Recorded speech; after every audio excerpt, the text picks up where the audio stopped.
नमस्ते, वेलकम और welcome back to my channel colours of life and welcome to another video. आज है 24 मार्च, आज है वर्ल्ड टीबी डे। तो आज के दिन माइक्रोबैक्टीरियम ट्यूबरकुलोसिस की डिस्कवरी हुई थी। 1882 में माइक्रोबैक्टीरियम ट्यूबरकुलोसिस की डिस्कवरी की थी। तो आज वर्ल्ड टीबी डे पे लोगों को एजुकेट करते हैं, पब्लिक को एजुकेट करते हैं about the symptoms of TB और इम्पैक्ट ऑफ टीबी के बारे में अवेयरनेस फैलाते हैं। सो आज वर्ल्ड टीबी डे पे आप सबके साथ में मैं अपनी ट्यूबरकुलोसिस की जर्नी शेयर कर रही हूँ। आज से 1 साल पहले मैंने इस चैनल पे ट्यूबरकुलोसिस रिलेटेड फर्स्ट वीडियो बनाई थी, जहाँ पे मैंने अपनी जर्नी शेयर की थी, अपनी टीबी स्टोरी शेयर की थी।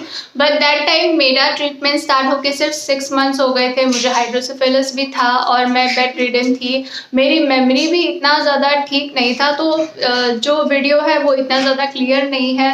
आप लोग अगर जाके देख सकते हो, लिंक मैं डिस्क्रिप्शन में डाल दूंगी। तो मैं उस टाइम बहुत सारी चीज़ें बार बार रिपीट कर रही थी एंड कुछ चीज़ें मैंने बोला ही नहीं था, क्योंकि वो मेरे दिमाग में आया ही नहीं। So now I am at the 23rd month of my treatment and hopefully next month मेरा ट्रीटमेंट कंप्लीट हो जाएगा। तो आज मैं शेयर कर रही हूँ आप सबके साथ में मेरी brain and spine tuberculosis journey. So let's start. If you new here, hi, my name is Aarti. I make vlogs and health related videos here, especially tuberculosis related videos, because I am also a brain and spine TB patient and I share videos on the basis of my experience. I am not a medical professional. If you're new here, please hit that subscribe button and let's get started with the video.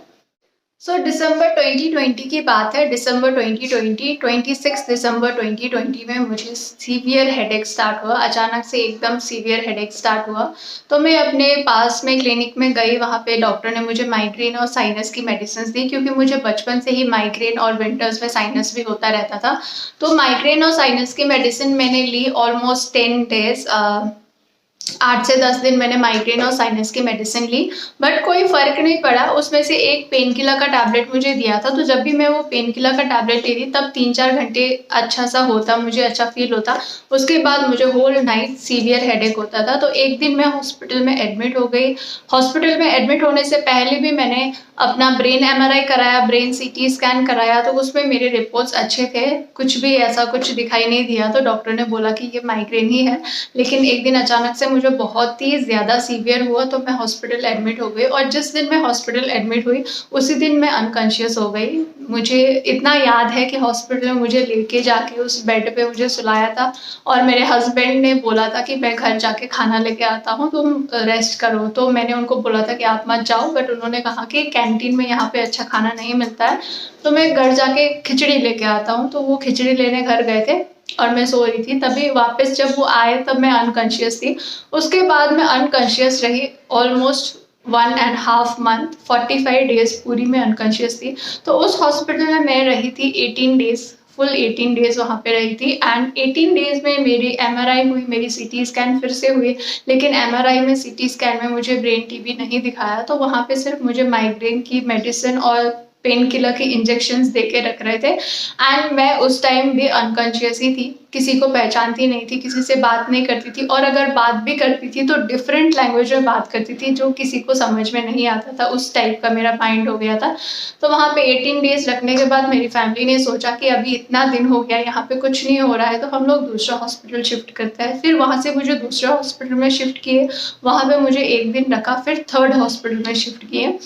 तो 3rd hospital में जब मुझे shift किया, मुझे वहाँ पे ICU में रखा था 7 डेज। मेरा फिर से टेस्ट हुआ, मेरा MRI हुआ, brain MRI, CT scan and जो स्पाइनल टैप होता है, जहाँ पे आपकी स्पाइनल कॉर्ड से थोड़ा सा फ्लूइड निकाल कर टेस्ट करते हैं, CSF टेस्ट, वो हुआ। तो तब मेरा डायग्नाइज हुआ brain TB and spine TB along with hydrocephalus. तो brain TB and spine TB तो आप लोगों को समझ आ गया व्हाट इज हाइड्रोसिफिलिस। तो हाइड्रोसिफिलिस एक ऐसी कंडीशन है जहाँ पे आपकी ब्रेन में जो है फ्लूइड जो है वो एक्यूमुलेट हो जाता है, जम जाता है। तो मुझे ये हुआ था। फिर मेरा डायग्नाइज हुआ वहाँ पे मेरा फिर ATT स्टार्ट हो गया, मेरा ट्रीटमेंट स्टार्ट हुआ। मैं 15 डेज वहाँ पे रही। उसके बाद हमने फिर से हॉस्पिटल शिफ्ट किया, और जिस हॉस्पिटल में मैं अभी ट्रीटमेंट ले रही हूँ, सेंट जॉन्स, हम लोग वहाँ पे आ गए।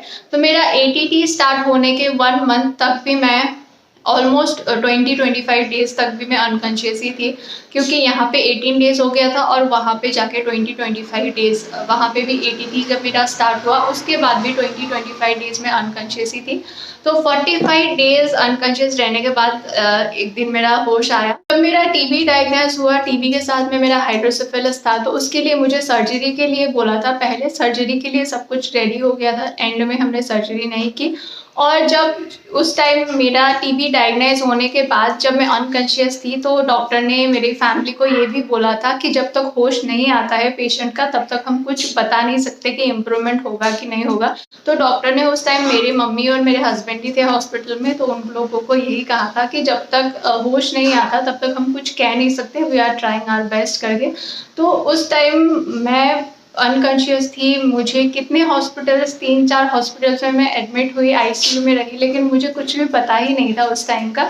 तो 45 डेज बाद मेरा होश आया, और जब मैं होश आया, I will try to make it short क्योंकि बहुत लंबी कहानी है, तो मैं शॉर्ट बनाने की कोशिश करती हूँ। तो जब मेरा होश आया तो हॉस्पिटल में थी उस टाइम भी मुझे अभी भी क्लियर पता नहीं है, क्योंकि उस टाइम मुझे 45 डेज के बाद होश आया था, तो बहुत ही ऐसा कंफ्यूजिंग लग रहा था।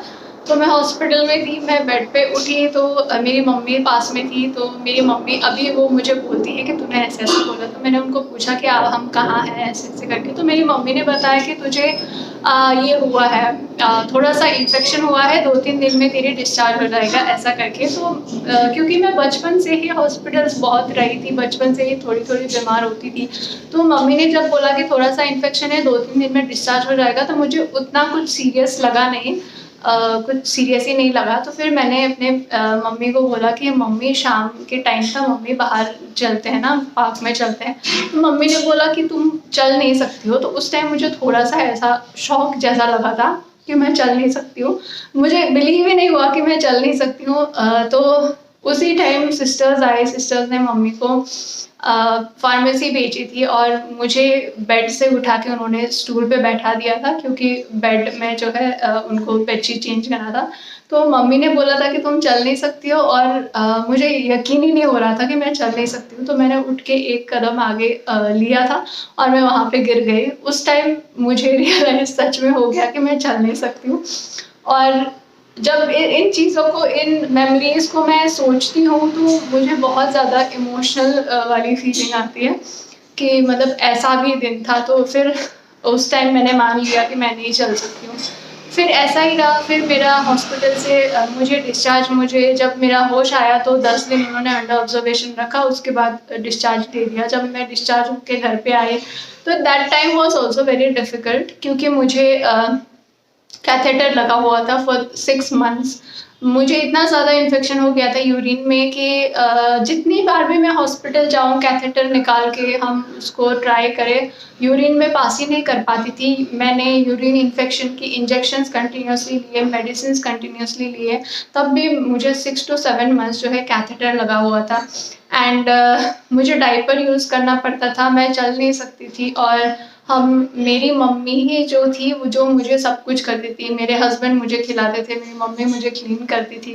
तो that time was really difficult, क्योंकि एक 24 साल की लड़की है जिसको लाइफ में कुछ करना है, अभी ये एज है बहुत चीज़ें करने का, एंड उस टाइम पे you are lying in bed, and अच्छा नहीं लगता था, एंड बहुत ही बुरा लगता था उस टाइम।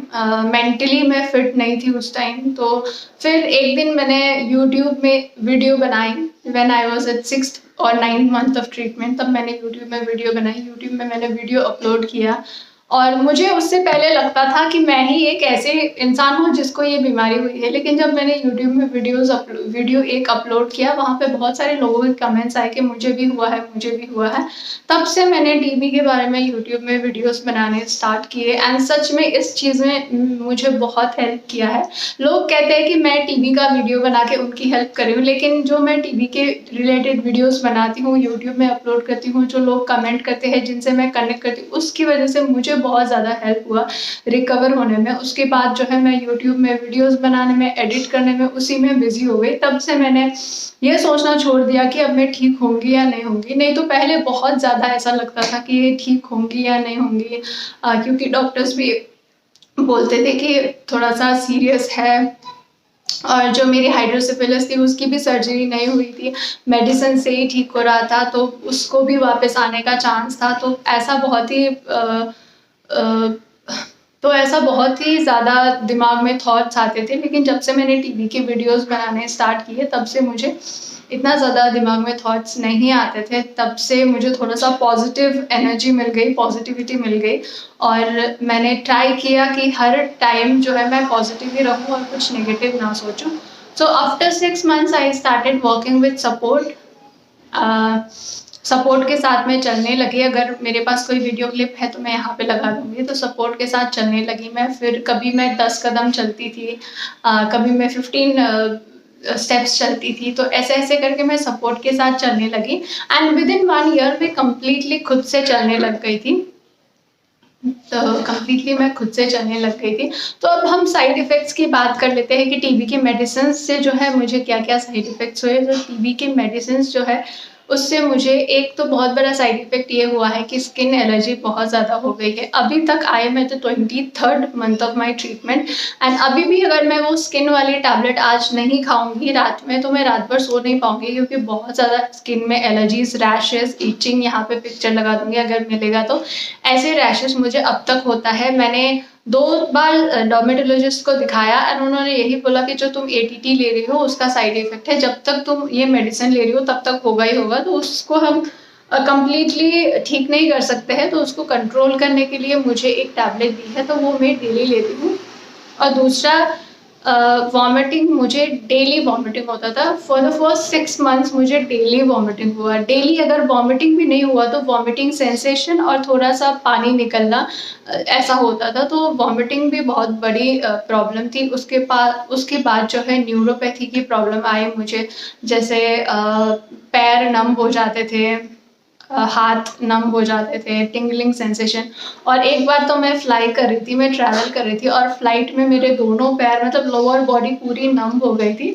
सो वो अलग ही स्टोरी है, अगर वो बताऊंगी तो बहुत लंबा हो जाएगा। बट ऐसा हुआ था कि बहुत ही ज़्यादा जो है मेरे पैर नम हो गए थे। मैं जब हमारा फ्लाइट लैंड हुआ तब भी मुझे ऐसे निकाल के व्हील चेयर में ले जाके गए थे। तो न्यूरोपैथी की प्रॉब्लम हुई थी। और फिर जो मैंने स्टेरॉइड्स ली है, क्योंकि मुझे 1.5 साल तक स्टेरॉइड दी थी, तो उसकी वजह से मुझे बोन मिनरल जो है बहुत कम हो गया था। मुझे ऑस्टियोपोरोसिस भी हुआ।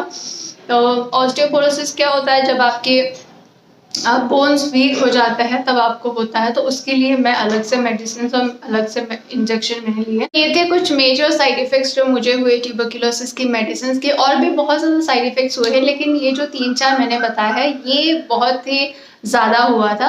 तो उसके बाद मेरी धीरे धीरे इम्प्रूवमेंट होने लगी। मैंने 6th month में जब MRI कराई तो मेरी MRI में इम्प्रूवमेंट दिखी।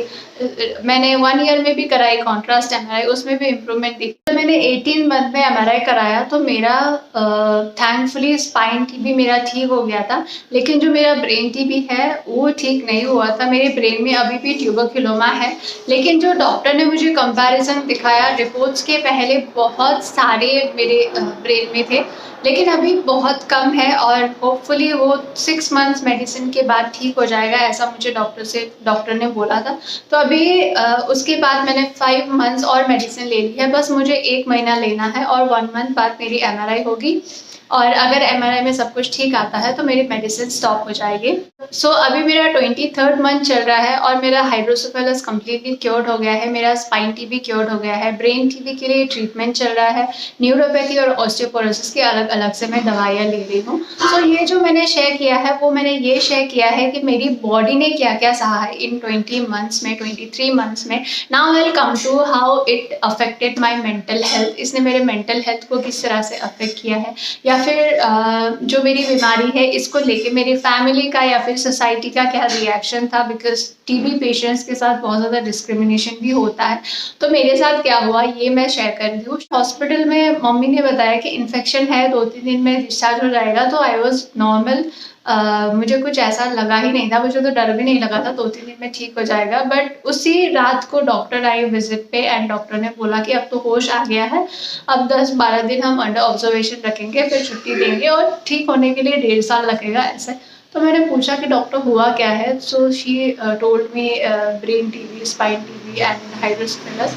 तो उस टाइम जो है जब मैंने टीबी सुना तो मैं इतना मतलब डर गई, और वो फीलिंग ही अलग थी, क्योंकि बचपन से हमने सुना था कि टीबी लाइफ टेकिंग डिजीज है, टीबी बहुत खतरनाक है, बहुत डेंजरस है। तो उस टाइम जब मैंने टीबी सुना तो मैं बहुत डर गई, लेकिन जैसे ही डॉक्टर ने बोला कि 1.5 साल में ठीक हो जाएगा, तो मुझे उन पे ना बहुत ज़्यादा ट्रस्ट हो गया, क्योंकि वो डॉक्टर जो बहुत अच्छी थी, स्वीट थी। जब फर्स्ट मैंने उनको वो बहुत टाइम से मुझे देख रही थी, बट मैं बेहोश थी, तो पता ही नहीं था। लेकिन जब होश आने के बाद मैंने फर्स्ट टाइम उनसे इंटरेक्ट किया तो मुझे बहुत अच्छी लगी, और उन पर ट्रस्ट हो गया कि मैं ठीक हो जाऊंगी। उसके बाद जब मैं घर आई, बेड रिडन थी, और मुझे यूरिन के लिए ट्यूब टाइपर्स लगते थे, एंड हम लोग किसी और को घर पे क्लीनिंग के लिए रखना अफोर्ड नहीं कर सकते थे। तो मेरी मम्मी जो है उन्होंने मुझे एक 1-1.5 साल का बच्चा होता है उसको जैसे संभालते वैसे संभाला है उन्होंने, वो सब कुछ करती थी। तो मुझे थोड़ा सा अंदर से ना बुरा लगता था, और जब मैं अपने फ्रेंड्स को देखती थी बाहर, वो जा रहे हैं, एंजॉय कर रहे हैं, जॉब कर रहे हैं, अर्न कर रहे हैं, लाइफ को एंजॉय कर रहे हैं, और मैं ऐसे पड़ी हूँ बेड में, तो बहुत ज़्यादा बुरा लगता था मुझे। और मुझे अपने लिए तो लगता ही था, लेकिन मुझे अपनी फैमिली के लिए भी बहुत बुरा लगता था, क्योंकि मेरी मम्मी ने इतना सहा है, मतलब जो इस बीमारी में मैंने सहा है उससे ज़्यादा मेरी मम्मी और मेरे हस्बैंड ने सहा है, क्योंकि मैं तो हॉस्पिटल में थी, लेकिन उन लोगों पे क्या क्या बीते वो वही जानते हैं। तो बहुत ही बुरा लगता था। बट जैसे मैंने यूट्यूब पे वीडियो बनाना स्टार्ट किया, तब से जो है मैं मेंटली थोड़ा सा पॉजिटिव होने, दूसरे लोगों से बात करने लगी, दूसरे पेशेंट से बात करने लगी। तो बहुत सारे ऐसे लोगों से मैंने बात की जिनकी कंडीशन मुझसे भी बहुत ज़्यादा खराब थी। तो जब मैं उनको देखती थी तो मुझे फील होता था कि मैं सही जगह पे हूँ, I am at a better place, मैं अभी बहुत अच्छी हूँ। ऐसे करके बहुत सारे लोगों को मैंने बहुत सफ़र करते हुए देखा, तो मुझे लगने लगा कि I am at a better place. तो मुझे जो है अब जो करना है मुझे वो है कि जो मुझे जब टीबी हुआ, जब मुझे डॉक्टर ने बोला ब्रेन टीबी, उस टाइम मुझे पता ही नहीं था कि ब्रेन टीबी भी होता है। मैंने बस लंग्स का टीबी सुना था, और सुना था बहुत डेंजरस होता है। लेकिन जब मुझे हुआ, और अभी भी बहुत सारे लोग हैं जिनको पता ही नहीं है कि टीबी कितने टाइप्स के होते हैं, कौन सी टीबी फैलती है, कौन सी टीबी नहीं फैलती है, और बहुत सारी जो है मिथ्स है ट्यूबरक्लोसिस को लेके। तो उसी मिथ्स को जो है मुझे रियलिटी दिखानी है, और लोगों में ट्यूबरक्लोसिस की अवेयरनेस फैलानी है।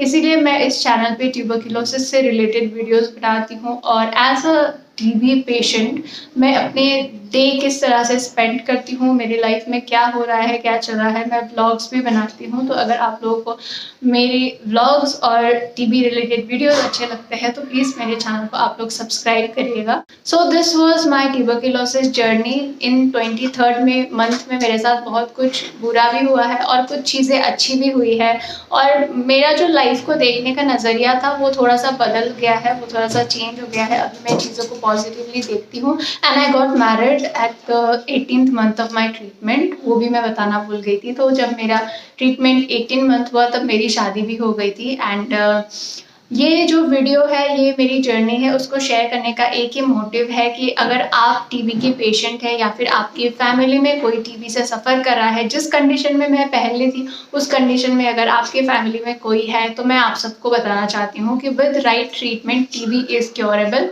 टीबी क्योर हो सकता है अगर आपको सही टाइम पे डायग्नाइज हो एंड सही टाइम पे आपको ट्रीटमेंट मिले तो। And if you are a TB patient, I request you to take initiative and spread tuberculosis awareness through your social media posts. The slogan is, yes, we can end TB. Thank you so much for watching. Bye-bye.